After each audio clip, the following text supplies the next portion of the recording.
Hello everyone, welcome back to my channel, where today guys, I'm going to do part 38 to my CoPilot Chatbot series, where in today's video guys, the original idea of the video was to actually continue the robot factor and see if I could actually get further in it. However, I think I said this in one of my earlier videos, um, if you've been paying attention, let's just say that story got messed up because I was trying to talk to the spirit of a totodile, despite it letting me talk into the spirit of a flippin' dinosaur as well, and it working just fine. I don't understand it either. It got so bad that I legit had to just restart or had to delete the entire story, which sucks for me because it was actually really good. I'm hoping that this test story will go a lot better. I have three versions to try out, but they're all about one thing. The other building that I used to own on ChatGPT called the Creature Creation Station. So, yes, where that crowd's going, I don't know how good it's actually gonna work. I hope it works well, because I'd love for this to actually go well and actually have another good story to go to. But I guess we'll find out.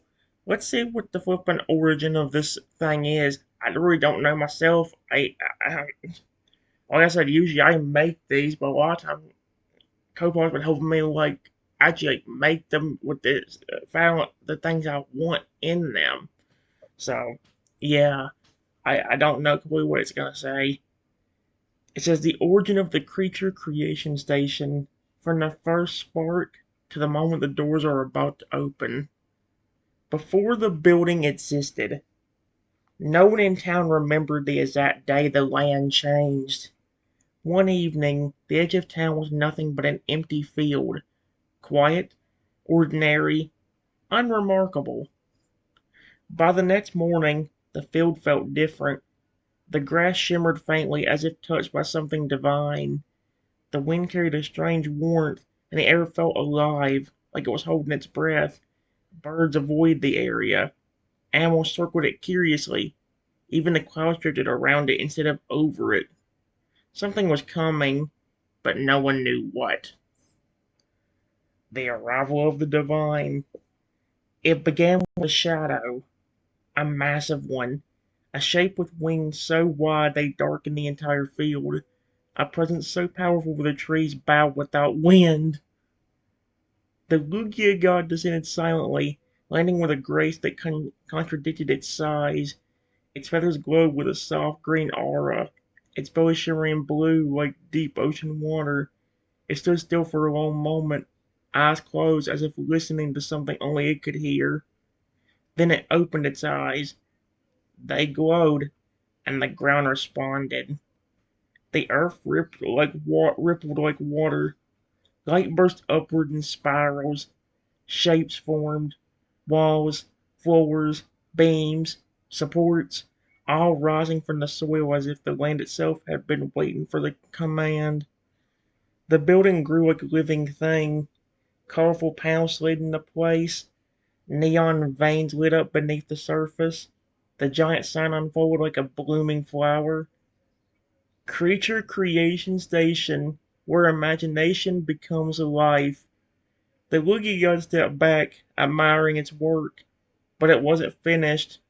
It turned its head to the forest. Oh boy, here we go. I think in this is only there's like I said, guys, there's three different versions. I think the first one's probably the most inaccurate when it comes to everything. So I think in this one, I think the Luigi God even thinks of me as his dad per se. If y'all know what I'm talking about, guys, in the actual metaverse of the actual story, if I ever get the chance to do the universe on here, basically there's like a meta plot point that's always around where the Lugia god always thinks of me as his father, and because of that's one reason why he's so protective and wanting to keep me safe the entire time.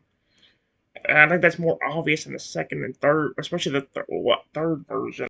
This version is obvious, or if it is, I don't know if it's even in there at all. Actually, in this one, It's just a tiny dinosaur's fate. Deep in the forest, a tiny dinosaur, small, vulnerable, but brave, was wandering alone. Creatures loved him. Humans, not so much. He had been pushed, grabbed, shot at, treated like a toy instead of a living being. But the forest knew his heart, and so did the Lugia god. The divine creature appeared before him, lowering its massive head until its glowing eyes met the dinosaur's. There was no fear, only recognition. The Lugia god extended a wing, touching the dinosaur gently. Light wrapped around him, warm, protective, and ancient. The forest itself seemed to sigh with relief. When the light faded, tiny dinosaur felt something new. A connection, a bond, a destiny. The Lugia god spoke without words. Come, your place is ready. And with a single flap of its wings, carried the tiny dinosaur to the newly formed building. Okay, that's actually kind of neat for a first test. I mean, that's kind of how with the creature feud Crocodile, where it didn't have a great first version, but the first version turned out to be one of my favorites.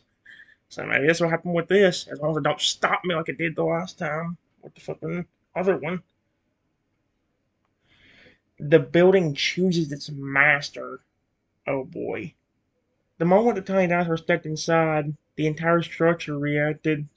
Lights brightened, machinery hummed, DNA tanks glowed with swirling colors. The air vibrated with energy. It was as if the building recognized him, accepted him, and chose him. A soft chime echoed through the halls, a welcoming tone, almost like a heartbeat syncing with his own. The Wookiee god bowed its head. The building belonged to the tiny dinosaur now, and the tiny dinosaur belonged to it. Why does that sound like a flipping threat? That almost sounds like a threat. The building belonged to the tiny dinosaur now, which don't sound that bad, but then you have the thing saying, and the tiny dinosaur belonged to it. Like it was gonna flipping hurt me if I didn't have be its owner or something. The first protector arrives. A Totodile. The first creature to appear wasn't summoned. He came on his own. A Totodile, bright-eyed, sharp-toothed, and fiercely loyal, wandered into the building as if he had always lived there. He looked at the tiny dinosaur, tilted his head, and grinned. Oh no. Then he grew. Oh, and shrank. If you don't know what that means, guys, it's Tom bought the flipping them power that there was special. They were supposed to be my starters from the actual original story, or they were supposed to be my starters from the original universe. So that because Toto was supposed to have the ability to grow, shrink, and evolve, and all that, and speak and all stuff. Yep, and shifted into crocodile, into Feraligator, and then back into a Toadle. He wasn't showing off. He was demonstrating. I can protect you, his eyes said. I will protect you. From that moment on, he never left the tiny dinosaur's side. The second protector was a baby Lugia. A soft chirp echoed from above. A young Lugia, wings small, body sleek, eyes bright with curiosity, fluttered down from the rafters. He landed gently on the tiny dinosaur's head, nuzzling him with a soft trill. Okay, that's just cute. He could grow too, shrink too, but he preferred staying small, close, and affectionate. He circled the dinosaur like a moon around a planet. He was the heart of the group. Oh my gosh! I think in this Rexy's also in this one, but I don't think they consider him my son. Like he's supposed to be technically. I remember, guys, in my universe, I do have a pet T-Rex that calls me his literal dad. So, and you guys seem to love him. So every time I do a Porn Talk episode, y'all always tell me how much. Well, y'all never always tell me, but whenever I asked y'all what your favorite character was, pretty much all of you said Rexy, and I do agree. He's hilarious. But yeah, the third protector, Rexy. The ground trembled. A massive T-Rex stepped through the doors, ducking his head to fit. His footsteps were heavy, but controlled. His eyes were sharp, but kind. He looked at the tiny dinosaur, then he lowered himself, a creature of immense power bowing to someone so small. As he didn't roar, he didn't need to. His presence alone was a promise. No one will harm you while I stand. The divine guardian, the Lugia god. The Lugia god remained above the building, wings spread like a celestial shield. It watched everything. Oh, that's kind of terrifying. The land, the sky, the creatures, the tiny dinosaur. It didn't speak. It didn't need to. Its silence was protection. Its presence was law. I mean, it kind of makes sense. Like, what would you do if you saw a massive 80,000 foot tall Lugia standing there? I think I'd be the one being like, no, no, no, no, no, I'm good, okay. I'd probably just say hi to him, but no, I like you, buddy. Please don't hurt me. I won't hurt nobody. Oh boy, preparing for the grand opening. Inside the building, the protectors worked tirelessly. Toto checked the entrance, facing with sharp eyes. The baby Lugia fluttered around, chirping updates. Ah! Rexy stood like a living fortress near the main doors, and the Lugia god circled the sky, casting a divine shadow over the land. The tiny dinosaur oversaw everything, small but commanding, gentle but firm. Outside, rumors spread like wildfire. A tiny dinosaur owns the place. There are gods guarding him. You can make real creatures inside. No one knows how it works. It opens today. By sunrise, a crowd had gathered. By noon, it had doubled. By the time the neon lights flickered on, the entire front courtyard was packed. Humans of all ages stood behind the gates, buzzing with excitement, fear, curiosity, and awe. They didn't know what they were about to witness. They didn't know who they were about to meet. They only knew one thing: the doors would open soon. And the moment before everything begins. Inside the entrance hall, Toadol stood ready, claws tapping the floor. The baby Lugia hovered anxiously, wings fluttering. Ritzy loomed behind them, steady as a mountain, and the Lugia circled above, waiting for the signal. The doors remained closed. The crowd outside grew louder. The protectors turned toward the tiny dinosaur, waiting, ready, and trusting him to decide the exact moment the world would change. And now the story stops. The doors are still closed. The crowd is waiting. Your protectors are watching you. Yep. And here's where it kind of tells me I can continue the story any way I want. Although we learned anything the hard way, we just don't want to talk to spirits apparently, because this thing wants to stop me for that. Although, funnily enough, again, let me talk to Retsy's spirit, and then on top of that, it did say that if I did it the right way, reincarnation could be a thing. And I even came up with an idea for came up with an idea for a redemption attempt, robot factory attempt, where kind of similar to what it said there, the building itself is actually alive, but instead of just being alive and choosing me, the building can legit feel how I feel. So, and I even came up with the idea of it making like a flipping robot guardian on its complete own. Like I randomly go away from the building to get staff, and the minute I come back, there's just a giant flipping motherfucking dinosaur robot or something standing there, and like its entire body, and entire demeanor is it changed depending on who it's around, and it's even alive. It's kind of a it's it sounds weird, but it's actually really cool. I think it'd really work for Redemption Robot Factory if I get a chance to ever want to do it again. Give me a moment, my little. I about to say, give me a moment, my little friends, because I'm so used to talking to my Pokemon all of a sudden. Give me a moment, guys. Alright, guys. Just as I noticed the creature staring at me, and I smiled at them and said, "Hey, everyone. I just want to say before it gets crazy in this building with everybody coming in, that I really appreciate all of you helping me and being here with me.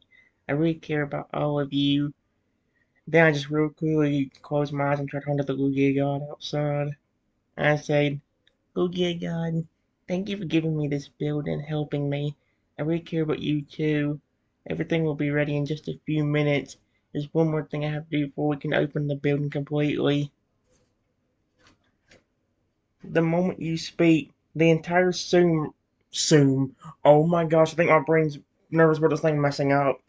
The moment you speak, the entire room softens around you. That and plus soften was right after, so I put room and soften together to make Zoom.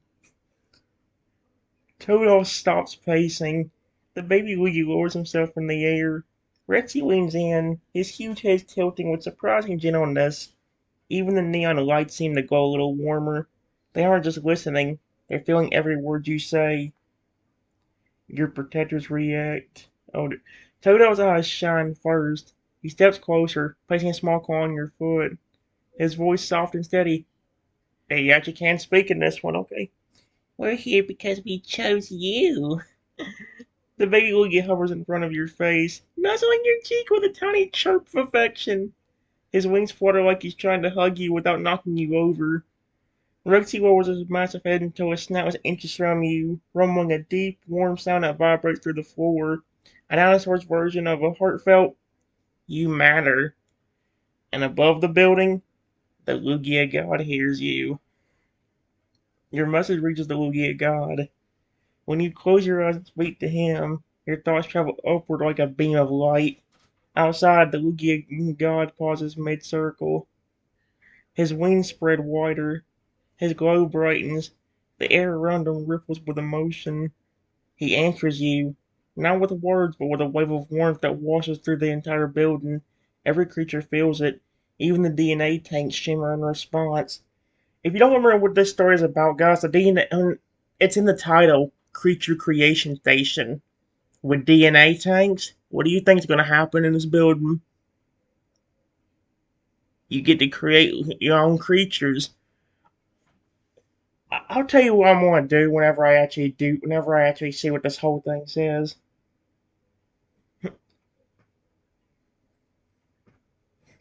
It says, it's his own way of saying, I care for you too. I am here, always. The divine presence sails protectively over the roof, waiting patiently for your final preparations. Inside the entrance hall, your protectors gather around you now, forming a loose circle, not trapping you, but supporting you. Taro is alert, loyal, and ready. The baby Lugia is affectionate and hopeful. Rexy is steady and unshakable, and the Lugia god is watching from above, silent but powerful. They know you have one more thing to do. They don't rush you. They don't question you. They simply wait, trusting your judgment completely. The crowd outside grows louder. The neon lights hum. The doors remain closed. Everything is balanced on this moment. Okay, cool. Give me a moment, guys. Alright, guys. It says, after hearing, seeing, and feeling the creature's reactions, I smiled at them again and said, before we get to the last thing we need, there's something I want to ask. When everything is ready and people are in here, I'm going to show them a demonstration on how to make their own creature. But unfortunately, I'm so tiny and it's going to be really hard to do anything. Would one or all of you be willing to help me do the steps to make a creature to show everyone? Not only would that be good to show people how to make their own, but on top of that, if done correctly, we could have another creature that would care about me and would want to help us. The moment you finish speaking, something shifts in the room. Not in a dramatic, explosive way, but in a warm, emotional way that only creatures who truly love you can create. Your protectors don't just hear your response or request, they feel it. Toad's tail stops swishing. The baby Lugia's wings folding close. Rexy lowers his head, his eyes softening. And above the roof, the Lugia god's glow deepens, like moonlight getting heavier over calm water. It says the T word, but I hate that T word, so I'm not using it. They don't understand exactly what you're asking. Their reactions one by one. Toto steps forward first. He always does. His eyes shine with fierce loyalty, and he taps his chest proudly. Of course I'll help, his expression says. Not a hint of hesitation, not a trace of doubt. He's already imagining himself pressing buttons, pulling levers, and showing the crowd how it's done, all while staying close to you. The baby Lugia flutters up to your face, chirping softly, brushing his head against your cheek. He wants to help too, not because it's a job, because helping you makes him happy. Okay, that's just cute. That's just cute. I wish you could take care of an actual baby Lugia in the Pokemon games, dude. If I could take care of a baby Lugia, I'd be flipping falling in love with it so much. Because I love Lugia as it is, and having a baby Lugia, that would be a cool idea. Come on, they want you to. They give you the option to take care of your Pokemon in certain games, but they won't give you the option to take care of a baby Lugia. Like, come on, that'd be such a cool thing. I would take I'd take really good care of that baby Lugia. I treat it like my actual child, like I do my other Pokemon. So it's like I love that. Let's see. He'll carry tools, activate panels, or even use his psychic abilities to lift things gently. Whatever you need, he'll do it. Aw, that's cute. Rexy lowers his massive head until his snout is inches from you. His breath is warm, steady, and protective. He rolls a deep, gentle sound, a dinosaur's version of a promise. He'll handle the heavy parts, he'll stabilize machinery, he'll stand behind you like a living wall while you demonstrate the process. He wants the crowd to see that even the biggest creature in the room follows your lead. And the Lugia god outside, the divine guardian pauses mid-circle. A soft pulse of energy radiates from him, a blessing, a reassurance, a silent vow. He won't interfere with the demonstration, but he will watch over it. He'll make sure nothing goes wrong. His presence alone will keep the crowd respectful and calm. I say, their unite answer, all of them, Totodile, the baby Lugia, Rexy, and the Lugia god, give the same answer in their own way. Yes. We will help you. We want to help you, and it'll make this demonstration unforgettable. They don't see your size as a limitation. They see it as part of who you are. Tiny dinosaurs who earned the loyalty of gods and giants. And the idea of creating a new creature together, that excites them. Toto's tail wiggles. The baby Lugia chirps with anticipation. Rexy's eyes brighten. Lugia's aura glows stronger. They know that any creature made under your guidance will feel the same instinctive bond, the same desire to protect you, care for you, and stay by your side. The room holds its breath. Your protectors gather around you, forming a circle of love and strength. They're ready. Ready to help you, ready to show the world, ready to welcome a new creature into your family. All that's left is for you to get that one last thing you mentioned. Alright, give me a moment. Alright, guys. It says, I really appreciate you all so much. The last thing we need is not that big. There's a huge stack of papers on the front desk over there that I need to be handed out to everyone that's outside. It's a special waiver. Can one of you please grab and hand out those papers to the humans outside? I'll explain more about what it says before we go out there and greet the crowd. Just make sure that they read and understand it, because it's very important. Once you do that, you can head back inside and I'll explain what it says. Toto, the baby Lugia and Rexy all turn towards the front desk the moment you mention the stack of papers, but the way they react tells you everything about how seriously they're taking this. This isn't just handing out papers to them. This is protecting you, protecting the building, and protecting the future creatures that will be made here. There's Toto, the first to move. Toto snaps to attention like a soldier receiving orders.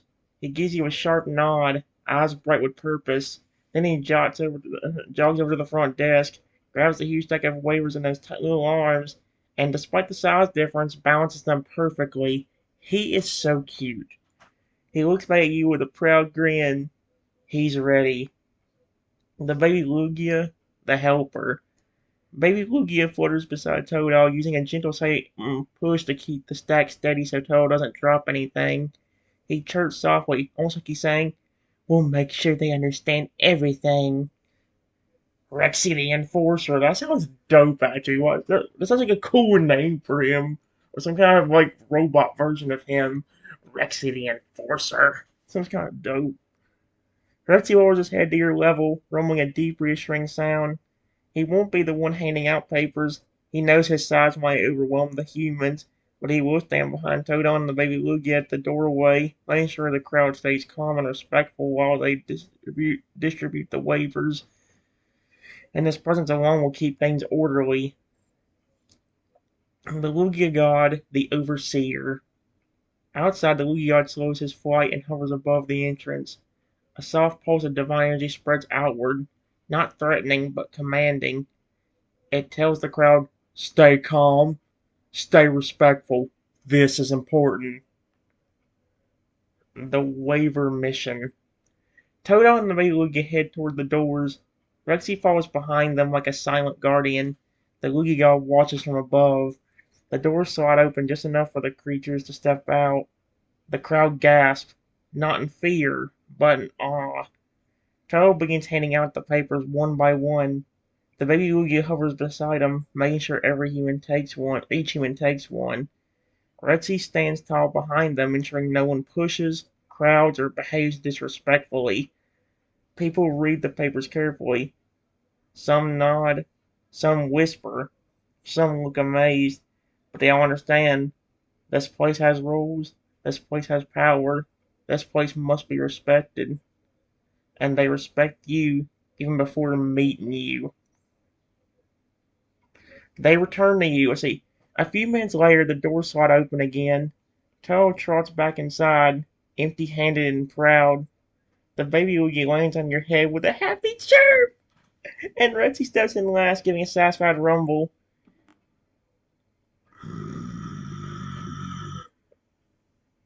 You motherfucker! Frick off! Oh my gosh. They gather around you, forming a protective circle once more. Toe speaks first, or rather his expression does. They all have the papers. They're reading them. They understand. The baby Lugia nuzzles you.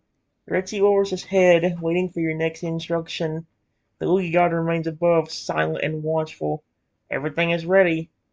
They're waiting for you to explain what the waiver says. Give me a moment, guys.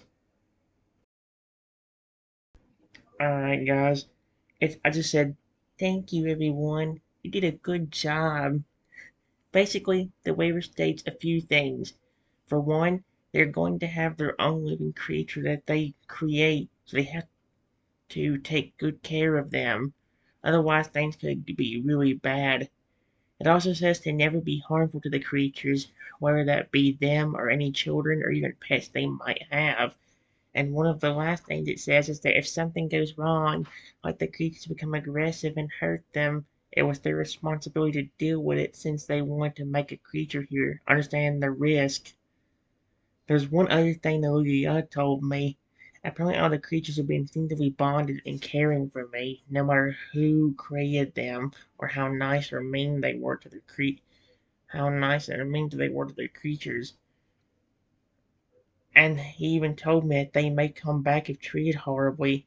So I guess that means if at any point we see a creature come back to this place that somebody made here, and there's nobody but that creature, the human didn't treat that creature with respect or love. So especially if that creature seems upset or even angry.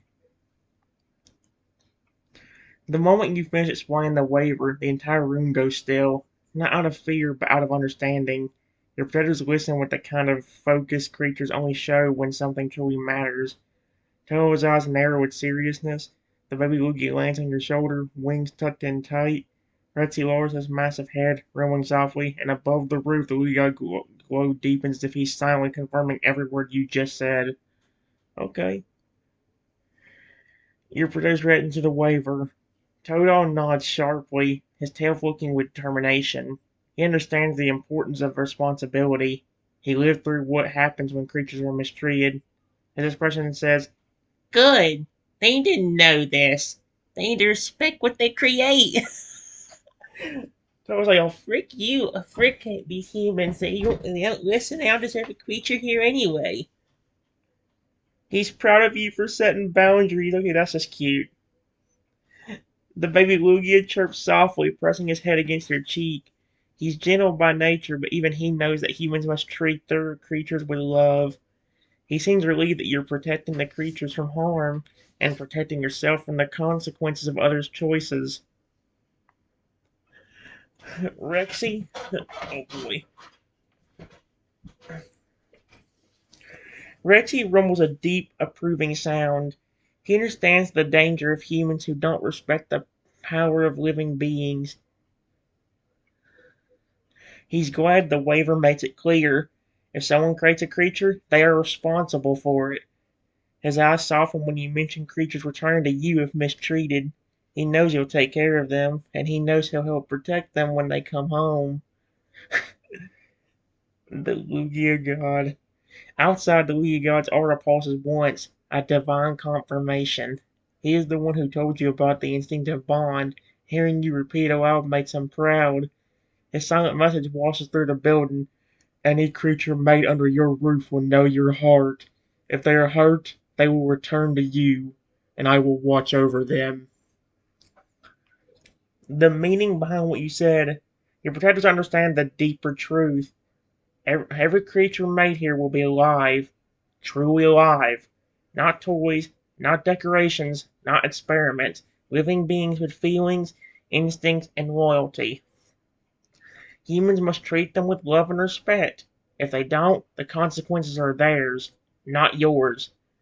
Any creature who is mistreated will come back to you, not because they're running away, because they feel safe with you. They know you care, they know you protect, they know you understand them better than any human could. And number four, you are the heart of this place. The Lugia God made sure of that. Every creature made here will feel connected to you, no matter who created them. Your predator unified response. Yep. Tail steps closer and places a claw gently on your foot. The baby Lugia nuzzles your cheek. Retzi lowers his head until a snout touches the floor beside you, and the Lugia God shadow passes over the roof like a blessing. Okay, that is so cute. They all give the same message. We agree. We support you, and will help you protect every creature who comes through these doors. The waivers are understood. The crowd is waiting. Your protectors are ready. Alright. Part of me thinks I should stop before we even really get too far into the story, because after the flipping crap that we had happen the last time I did the stories, I almost want to take it in slow bits. Like maybe do a little bit down here and maybe do more upstairs like later whenever I feel like going up there. I've been wanting to go up there for the longest time, but it's been hard to do whenever I can't do whenever things don't work out the greatest. Either way, give me a moment. Alright, guys. It says, okay, everything else should be ready. Before we go out there, I want to say this one more time. I care about you and love all of you, and that will never change. I do need someone to help carry me out there and make sure the crowd is paying attention. Honestly, it doesn't matter who does what. Just please make sure everybody's listening and that nobody tries to hurt me in any way. I've had rocks thrown at me a ton by humans. I've been picked up and either hit on the head or my snout. Even been thrown in the air like I was a toy. I don't want that happening again. The moment those words leave your mouth, the atmosphere in the room changes completely. Not in a tense way, in a protective way. Your creatures don't just hear what you said, they feel the history behind it. They feel the fear, the memories, the pain you carried from humans who treated you like an object instead of a living being. Toadle's claws curl slightly. The baby Lugia presses close to your cheek. Retsy's pupils narrow with a quiet, controlled anger. And above the roof, the Lugia God's glow sharpens, like moonlight turning into a blade. None of them want that to ever happen to you again. Toe steps forward first.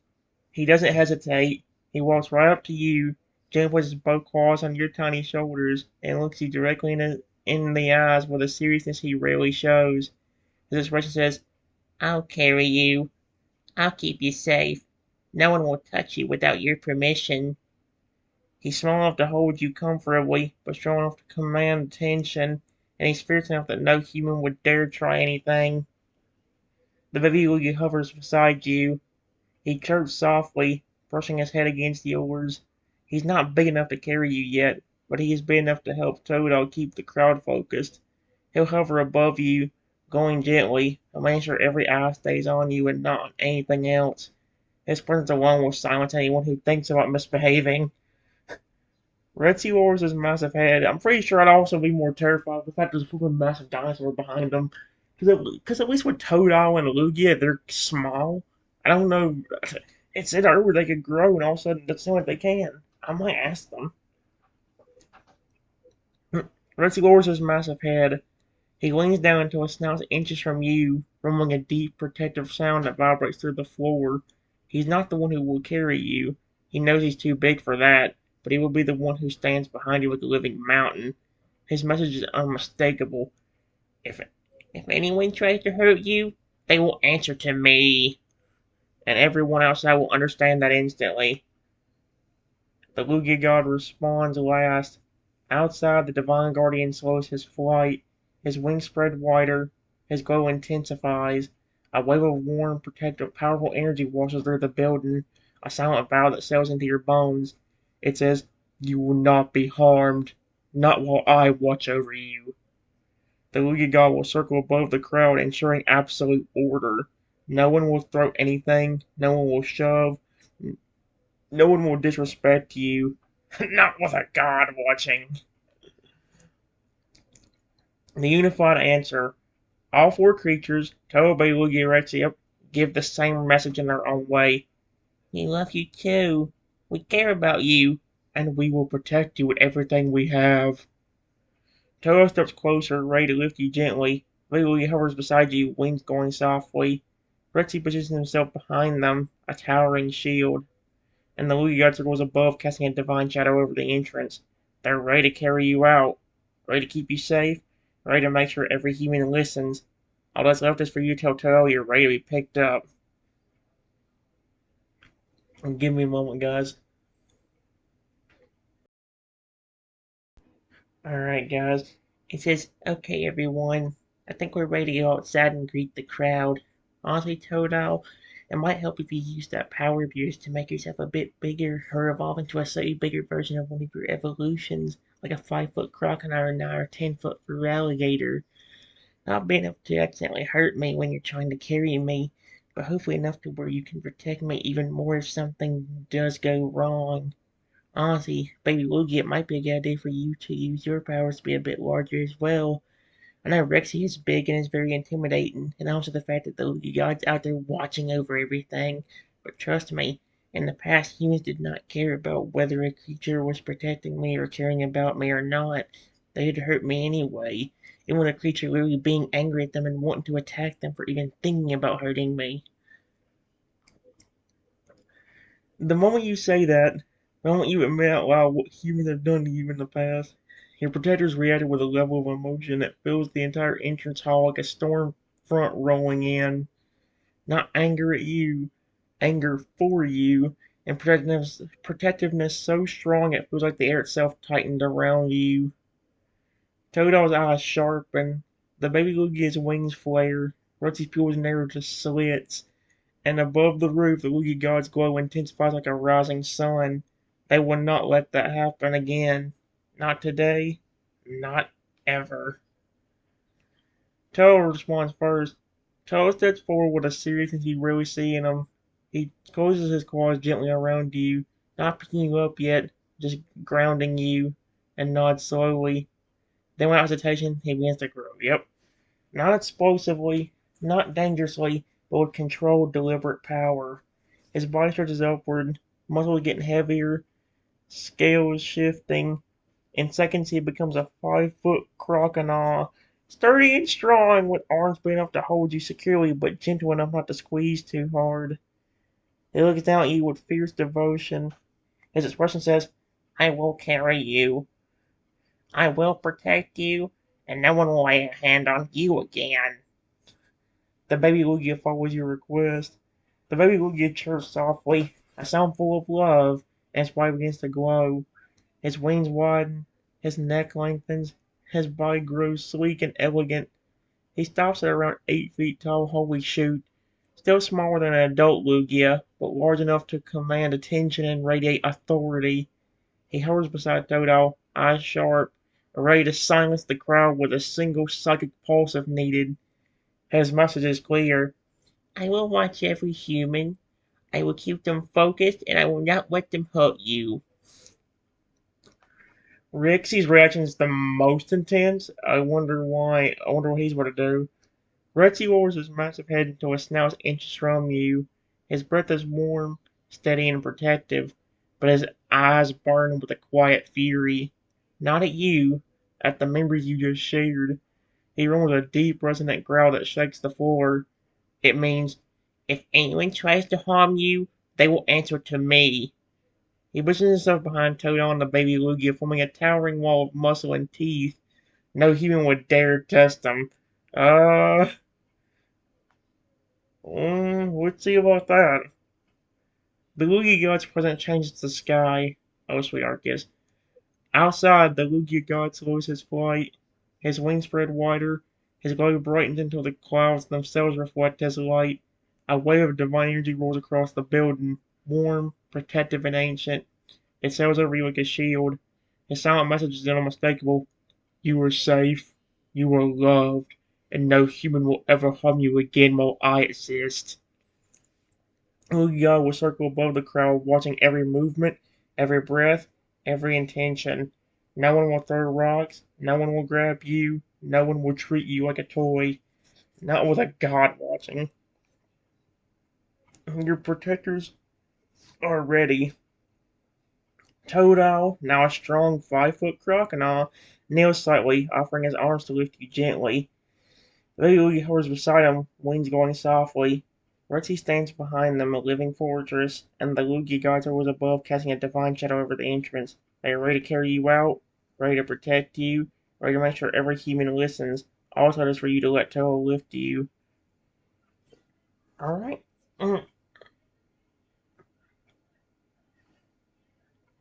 Guys, I don't know if the video will be continued. It's already been 42 minutes. I had to decide what to do.